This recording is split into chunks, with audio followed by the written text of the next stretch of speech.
Yo, yo, yo, everybody. What is up? Welcome back to another episode of the What Now podcast. I got some episodes to edit and post. I'm going to do that after this. We got some good ones in the lineup. Well, I guess you'll be Damn right listening we to do. this after that.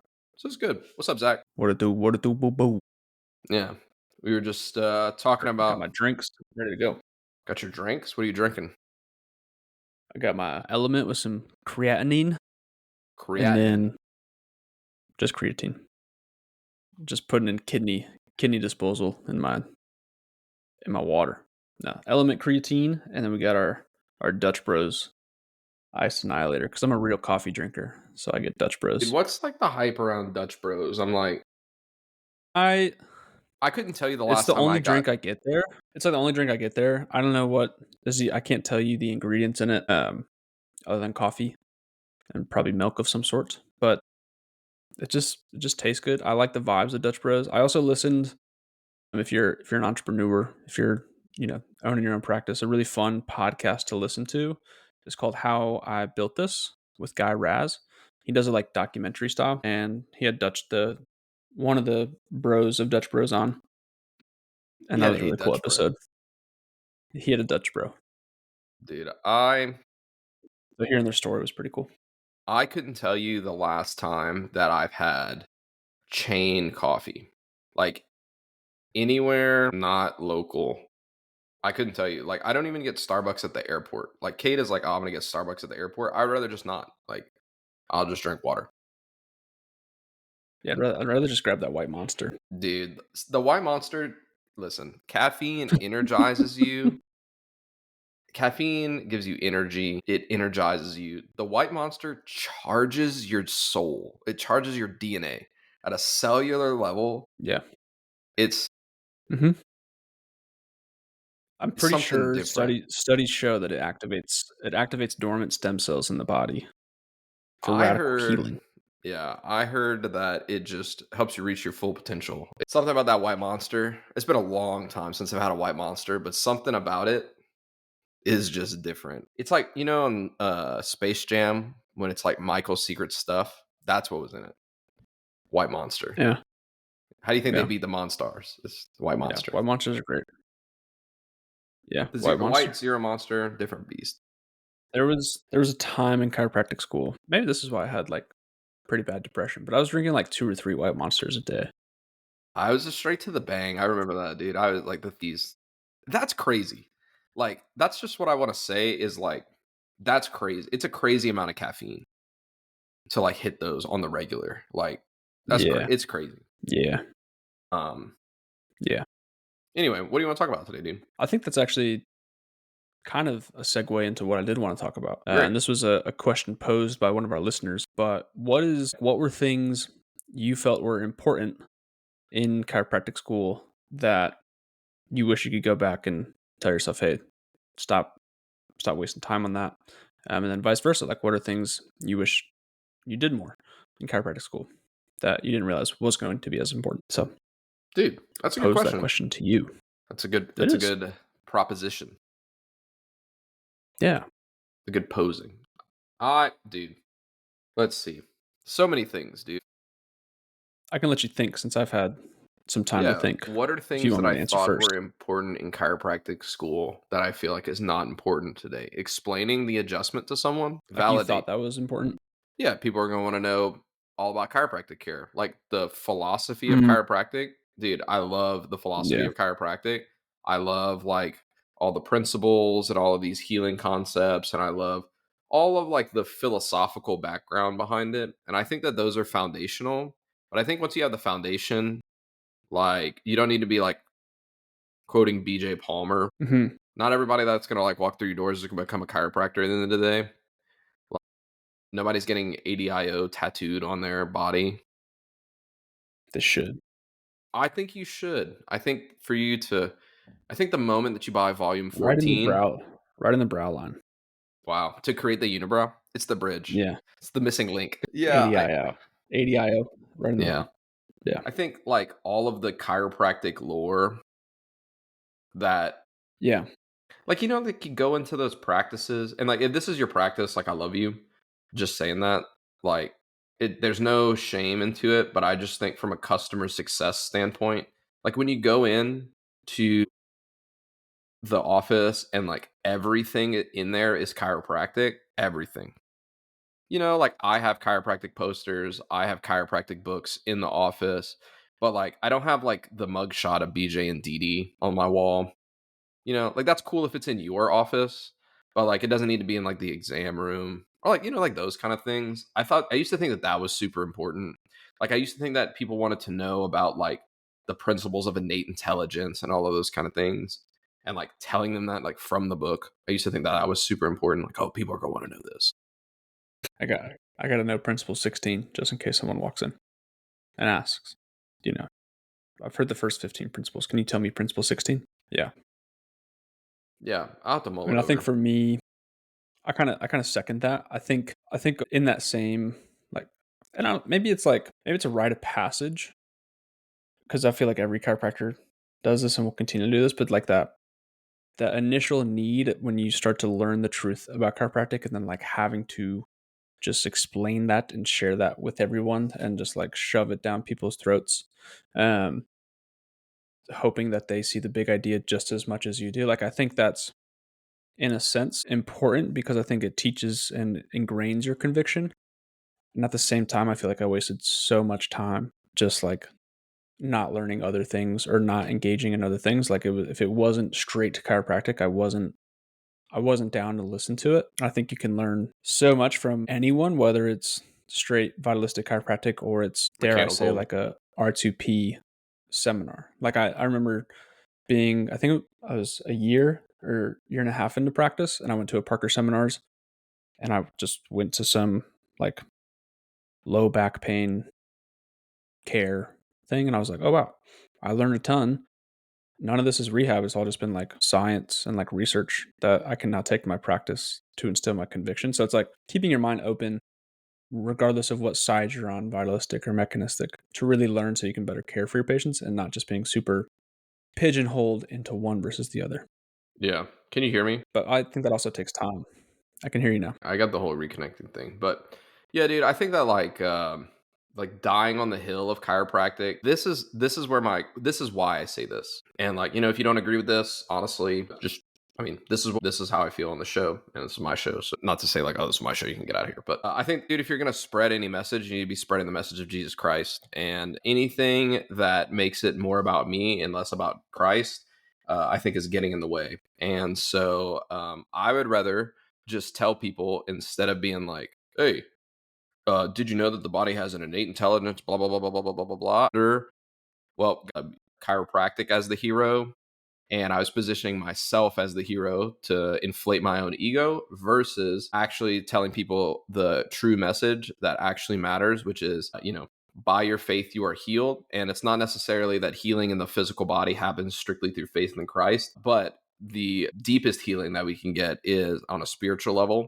And that changes everything. It changes your self belief, it changes your self perspective, it changes what you think is possible in your life. And that's the main message that we are trying to convey at Empower. And it doesn't even have to be a religious thing, but I realized that I was saying my faith was the most important thing, but I wasn't sharing it. And I was sharing more through chiropractic, and I was sharing more about D.D. Palmer in the Green Books than I was sharing about the Bible. And that's probably my most important thing. All that being said, is I think that like I thought that chiropractic would have to be like the hero in the story. And when you look about branding and brand positioning, one of the things that really matters more is making the person in the story the hero. And Donner Miller talks about it in building a story brand. And what we want to do is position ourselves as the guide, the person that leads the hero in the story to their own solution. And that's where you really get to create transformation in people. The biggest thing like that I was telling our team like at Empower is that at Empower our goal is to not empower people to chiropractic or even empower people to healing. Is we really wanted to empower people to transform their lives. Like we're empowering transformations. Like that's purely what we're doing. Like I used to come when I came in here, I was one way. When I left, I'm totally different. And that's like telling people what Christ did for us on the cross in an open way that's not like pushy, telling people the power that God has designed the body with to heal and be whole, and to let them know that they have community around them. And I think with those three things, you can really literally transform anybody's life from above down, inside out. And so I think that the chiropractic principles are all secondary to the way that Christ has called us to go and make disciples and followers for his message and for the truth in the gospel. And yeah, I think that's what I thought. I thought chiropractic was going to be probably the most important thing in practice, and I was probably wrong about that. I would say that for me at this point in my life, sharing the message of Christ is the most important thing. And you can do that without being a preacher, and you can do that without Bible thumping people. And I thought that you Yeah. couldn't have both. Yeah. So I think too, like, just to add on top of that, just for someone listening, it's like, well, how do I do that? Maybe without just consistently speaking the Bible over someone. I mean, a big like core value at within, and I'm sure it's similar at Empower is, if you were the only Bible someone were to read that day or that week, like would they see the life of Christ through you? And so that's just like a big thing.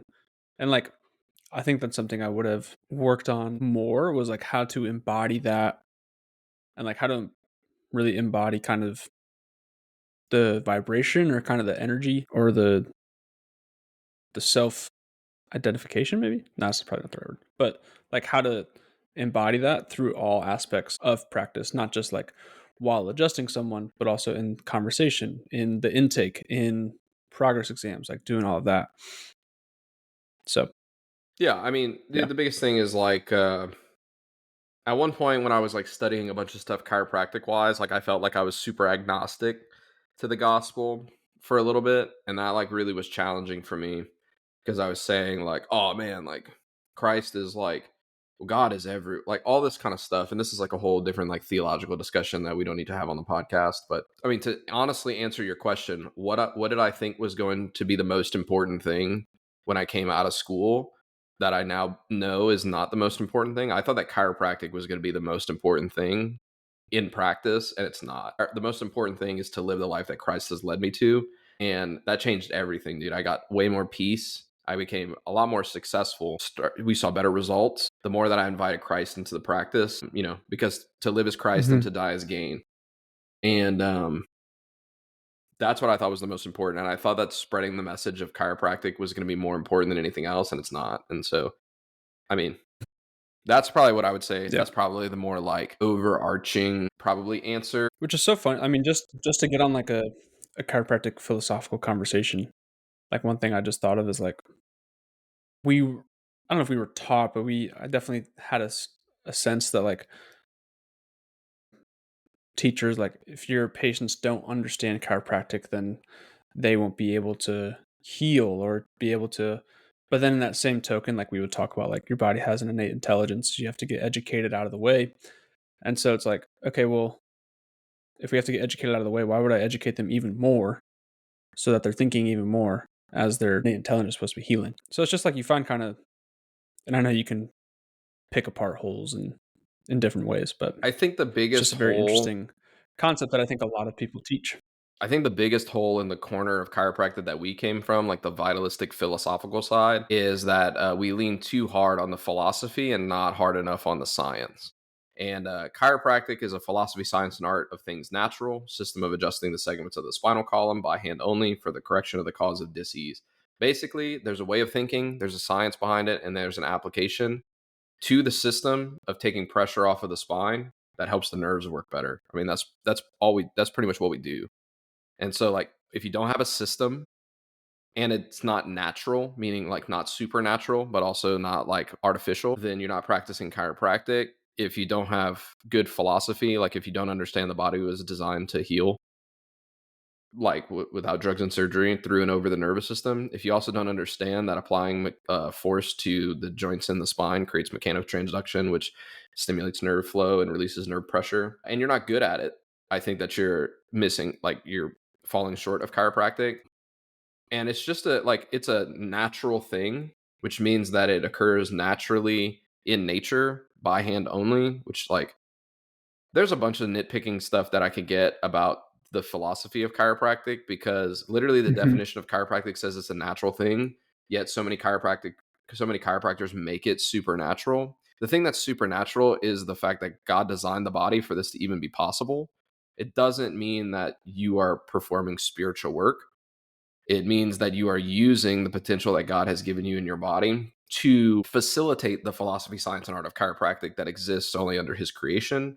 And you got to be good at it. I think you have to understand. And I think that like a lot of people like take something and run with it, which that creates like dogmatic thinking, Mhm. dogmatism. And I think that's also just as bad for the profession, because like, if you think that like, oh, all I got to do is toggle C1 and this will change the way somebody squats. Well, like you also have to look at like nutrition, you have to look at exercise frequency, you have to look at all of these kind of things. I think chiropractic is foundational in everyone's health. You cannot live and heal through a dysregulated nervous system, point blank. Mhm. But that does but a well-adjusted nervous system is not going to fix poor nutrition. A well-adjusted nervous system is not going to fix your lack of exercise, and a well-adjusted nervous system is not going to fix your poor self image of self-worth. And so like now the people around it can empower you to better nutrition, better exercise, better self-worth, and all of those things. And I think chiropractic is the foot in the door, and it should be foundational. I mean, I definitely think it's And the foundation, for sure. I think that everyone should be adjusted consistently for their entire life, for sure. Now, does that mean that's the only thing you have to do? No. And I think that a lot of our profession thinks that it's that. And I also Well, think it's like in the the exact classic joke from our brothers up north at Palmer, in Davenport. I would hear all. I mean, it's obviously a joke, but it's like, man, it doesn't matter if I'm smoking a pack of Marlboro Reds once a day, or if I'm polishing off a 12 pack of Bush Light. As long as I'm adjusted, my health is going to be in shape. Obviously, it's a joke, but that's just like there are some people that take it to that extreme for Yeah, sure. dude. And I mean, I think it's the exact opposite too of like a lot of our profession is crazy because like literally anybody can get into it, but not everybody can pass. But if you're smart enough to pass, you can make it literally anything that you want, because chiropractic is not medicine. Yet we have the same ability to practice like pretty much everything except surgery and prescriptions. And it's crazy, dude. The scope of chiropractic is so wide. And I was telling our new Dr. Haley, her boyfriend is in medical school, and we were just talking about this and stuff like that. I think one of the biggest issues in our profession and why the public eye is so confused about chiropractic is because there is no like specialties in chiropractic. It's just you're just a chiropractor, because chiropractic Mhm. doesn't treat or diagnose any conditions, yet we all specialize in treating and diagnosing certain conditions. And so it's like a really like hard like it's because of the Wilk versus AMA, like the Committee on Mhm. Quackery propaganda campaign that like came out. It puts us like in a really difficult position in the public eye as like people who do everything yet nothing at the same time. And like because like there is no like legitimate certification of like besides like the CACCP and all the stuff through the ICPA, which like carries almost no weight in the public eye. There is no like, oh, I'm a pediatric chiropractor. I'm a low Mhm. back specialist chiropractor, when they have this on all these other things. And that's why it creates such like discourse in our profession, because like you don't see like osteopaths and MDs, like you don't see DOs and MDs like coming for each other's neck in the same way that like chiropractors do. So it's like a really tough, and I think that like honestly, I think Stratton Polson on whatever podcast he was just on, like I just saw some clips on his Instagram. But honestly, like Strat, if you listen to this show and you're listening to this episode specifically, I think that like some of the stuff that you said on that podcast was like some of the most like well articulated explanation of chiropractic that I've heard for our generation in a long time. And so it was really well articulated. So it was really good. I think too. I mean, I was gonna say something along that lines of like, I think there, at least for me, there was a moment like in school, I was very like, I'm not going to diagnose anyone, which I still believe like we don't diagnose people as chiropractors, but at the same time, I like found myself in practice trying to figure out like, okay, like what's going on with this person, and then I just came back to kind of the roots of chiropractic and had a patient come in. He's got tinnitus in one ear, deaf in that same ear. He gets dizzy, migraines all the time, this and that. And I remember like coming home and kind of sharing that with Morgan, who's also a chiropractor, and she's like, "What do you think is wrong with him?" And for the first time in a long time, I was like, "I just think he's severely subluxated. Like, take a look at his scans, the way his body felt." I was like, "Whoa!" Like, I'm getting back to myself in the sense of like to my roots, but at the same time, I don't think that. I think in school that was just my generic answer to not like go deeper into studies because I think you need like the combination of both, if that makes sense. So it's not like you can't just like rely on the philosophy, because there have been moments where someone is severely subluxated, but there's frick ton else going on where they might need to be referred out, um, and then once they're ready and cleared or whatever that means, they come on back, and then Yeah, you well, clear the subluxations and things are gravy.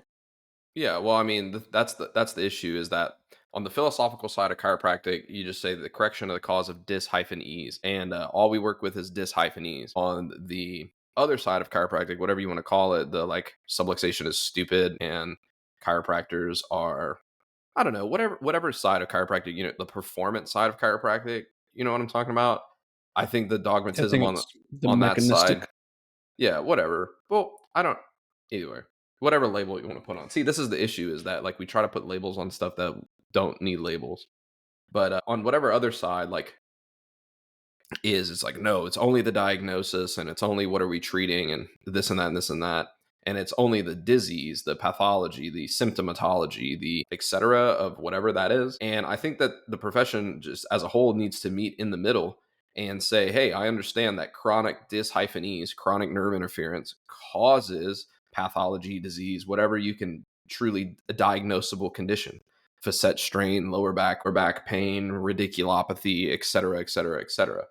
And so like you have to understand like okay, like there has been so much dysfunction in the system that it's causing this diagnosable condition. So like what do we do to work backwards from that? Well, first we have to get you out of the dis-ease cycle to stop that progression.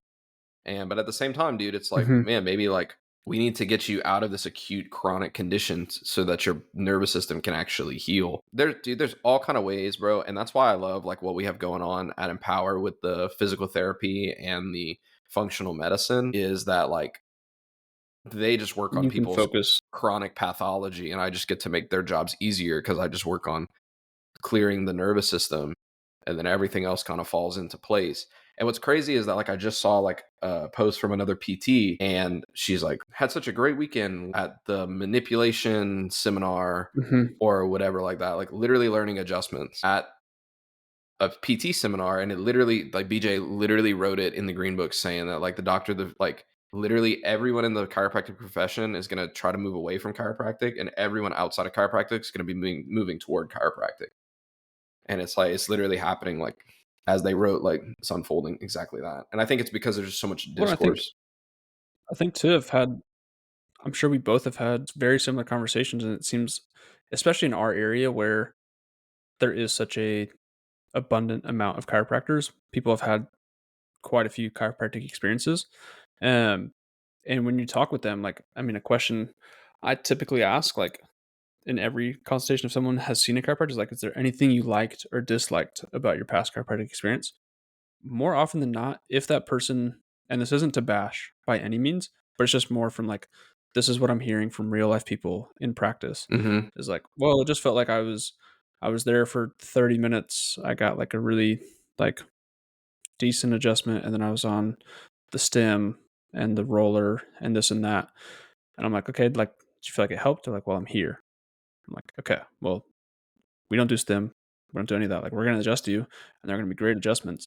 And so I don't want to I don't want to have the message come out of us saying like I don't think either of us would ever say we spent too much time on our craft or on our chiropractic adjustments. I think that's definitely something that sets us apart in practice. And at the same token, with that, one thing I wish I had spent more time doing, and there are plenty of docs out there that will take you on to do this, is I wish I found ways to be at screenings for docs, not for like to get better at screenings, but I think when you're in a screening scenario, it's one of the few times, at least in school, that I can think of that you would get to talk chiropractic to an actual person and not just your friends. But like whether that's a screening, wherever that might be, like finding yourself where you're looking to connect with someone on a one-to-one level and bring them into a clinic, or whatever that looks like, get them into student clinic, will be so helpful because it makes you realize like you can't just talk our chiropractic jargon to someone off the street for the most part. Like it's just not going to work. Like you got to actually connect with that person, understand what's going on with them, and this and that. And I think that would be something I wish I had spent more time doing, so that there wasn't such a steep learning curve in practice of like, oh, I can't just talk chiropractic like off the rip. Yeah, to answer like the back half of your question, or like your proposition, if that's what we're calling it, is like, what did I think was most important that I found out is less important is I think that to the doctor, to the practice management, to the team, the philosophy of chiropractic is super important. To the patient, it's less important. The selling the transformation, communicating Mhm. is more important. So then my answer to the back half of the question, what do you think was least important? What did I think was least important that I think is the most important is communication of what you do. And I'm just blessed to be able to literally just be like the analogy guy. I can literally just explain chiropractic to anyone using any analogy at any point in time. And so I'm really good at that. That's probably like what sets me apart most, like from anybody else. I can literally just tell you, like, well, it's like this. And that's probably the most important thing. And not a lot of people know how to do that. I think I was telling Haley this the other day, yesterday. There's a difference between being the person that adjusts someone and being someone's doctor. And I thought that in school, like, oh, I'm just a good adjuster. People are going to flock to us because we're great adjusters and stuff. That's true. Mhm. Like, some people will come because you're a good adjuster. But the thing that keeps people around is that you're a good doctor. And being a good doctor is listening to people, connecting to people, giving people honest and easy solutions, and being real. And that vulnerability, the reason that the way you get people to be vulnerable with you is to first be vulnerable yourself. And that's probably the most important thing that makes a good doctor and a good adjuster a bad doctor is, are you willing to be vulnerable enough to actually do that? I think that's what like raises your PVA, builds your community, and all of those things at this point in Yeah, what and I've I think experienced. to that point, as important as it might be to explain chiropractic in under a minute or whatever we used to do, especially as delts, um, I think also being able to articulate and simply share your story and like why you are a chiropractor is something I wish I had spent more time doing in school. I mean, I'm grateful as much as like it was hard to go through, like just my story becoming a chiropractor.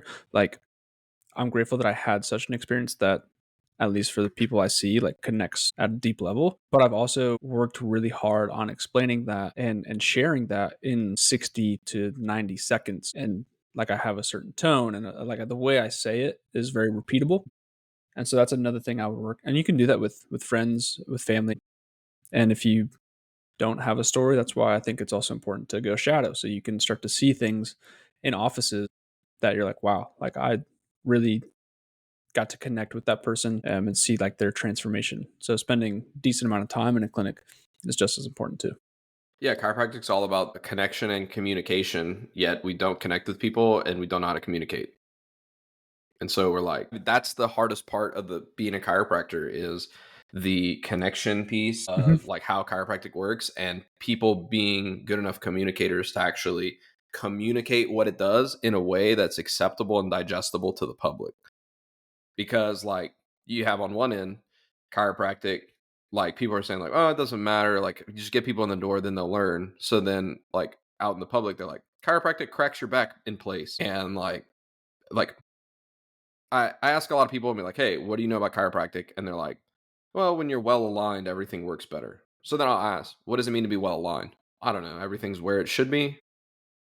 Like, okay, that's true. Yes, the segment of the spine like should be in the proper position, but what really matters is what is what is being affected when they're out of position, and that's just the nerves. Like, it's great. Like, my house should be well taken care of. My house should all the lights should work in the house. But the issue is like when the lights don't work in the house, why? It's the power source. I mean, the Mhm. power's just cut off to the house. Like Yeah. nobody would buy a house. You wouldn't be like, hey, I'm gonna spend $500,000 on this house and then not go and set up the power with the local energy provider. Like a house with no power is just a big box, pretty much, right? Like, Crazy people used to live like that, like 200 years ago. yeah, exactly, right? I mean, Some candles. yeah, right. But it's really, I mean, the power that ran the house was your physical effort, right? And which, that's a whole different story. It's not the best analogy, but still, in this day and age, right? Like a phone with no software is just a brick. Like it's just a piece of the plastic, like not worth anything. The computer, all that stuff.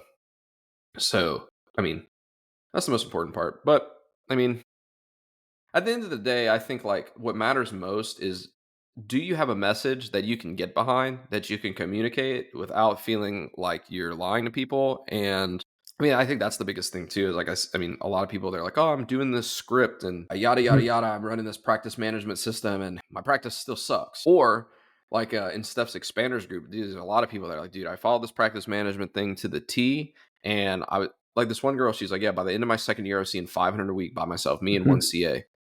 She's like, I was making a ton of money and I hated my life. And it's like, that's great, dudes. A lot, like, so many people are talking about, like, it's never about volume.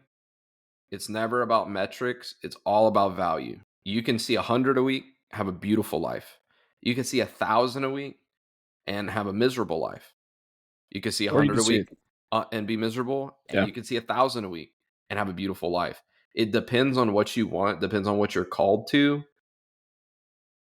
The I guess, okay, probably in a more tangible thing besides like the whole Christ thing, which is not anything just to glaze over. It's super important. I would say that the thing that I thought was most important is my metrics. How many are you seeing a week? How Mhm. many new patients do you have? How many adjustments are you doing?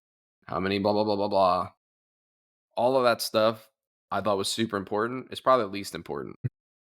The thing that is most Yeah. important is, what do I want out of my life? What vision do I want to set? Who do I want to be in my community? Who do I want to be for my family? Having a good vision I didn't work on. And I had good vision in Yeah. school, but I didn't work on it as much as I thought about, like, oh, how many do I want to see? What do I want to collect? Like all that stuff. Yeah. Yep. Good. Yeah. I If guess there's any that's and if there's anything that you're like, "Hey, I feel like I'm spending a lot of time on this. I don't know if it's the right thing." Shoot us a message. Like, let us know. I don't ever want to be the person like, don't spend your time doing that. Spend your time doing this. Like, I think it's all about figuring out who you are. But I think there's definitely a lot of things that we can at least help point in the right direction. So I definitely feel think, free to message us. yeah, dude, if you wanna, like, okay, let's just go really quick. What are your like basics? I'm talking like foundational basics. Chiropractic school, Just no, just in general, dude. Like basics to work on. I would say self-worth and identity. relationship with Christ, self worth and identity. Number two, Yeah. Self-worth and vision. I yeah. Vision, well, I think that comes from self-worth and identity, right? Like, because like you can't have a vision if you don't know who you are. You can't say this is what I want. Like, Yeah. because That's why I said like vision, that's why I said vision number three. yeah. This is who I am, For so those that this is can't what see I the do, video, right? yeah. This is who I am, so Yep. this is what I do. That's basics, right? Work on yourself, work on your communication, work on your like honestly work on your adjusting skills and work on your business skills. Like, I mean, those are foundational. Like, you don't need to worry about your metrics. You don't need to worry about your what other therapies are you gonna do. You don't need to worry about. I mean, dude, my office was like rinky dink and ugly, and I still like saw a bunch of people in it. And like, so you don't need to worry about your office being great. Don't worry about your stats. Stats are a byproduct of your alignment with your efforts. Like, there's all kind of things. Hmm. But yeah, I mean, basic business knowledge, basic chiropractic knowledge, basic skills, self-worth and identity. That's really where it's going to take you the longest. Those are like I think the biggest pillars of a successful practice. Leadership and team. Yeah. It comes back to your self-worth Yeah. and identity. So, your golf swing, your yardages, Golf swing is important, especially if you were golfing prior to chiropractic school. Don't go through 3.5 years not swinging because you'll be. 6 years. It was a rough. I went from being on the Chiro Games golf team to hoping I'd break 100. Hey, this is Life comes at you fast. this is what's important. This is what's important. What's in your bag? what balls do you play, what's your handicap, and your yardages. Yeah, that's the important stuff. Those are the metrics that you should be concerned with. The biggest metric of success is your golf handicap. No, how far you drive the ball. Then your handicap. Yeah. Okay. How far do you carry your driver? Handicap. Handicap. What irons do you play? How many times are you 3-putting around? That doesn't matter, dude. That doesn't matter. Nobody counts the putt. You will. You will. Once you start 3-putting enough, it becomes a fun metric to count. Anything inside of 20 feet is a gimme. You're right. If you're on the green, it's a gimme. How many weenies can you demolish at the turn? Hey, the quantity of dogs downed with the boys is a true measurement of happiness. It is. All right, guys. Thanks so much. And how often do you listen to our show? So, yes. Thanks so much for listening to our show, guys. And how often you share it. Yeah, this is a good one. Don't be a hoe. Share the show. This is a good one. Deuces. All right, guys. We'll see you guys later. Peace.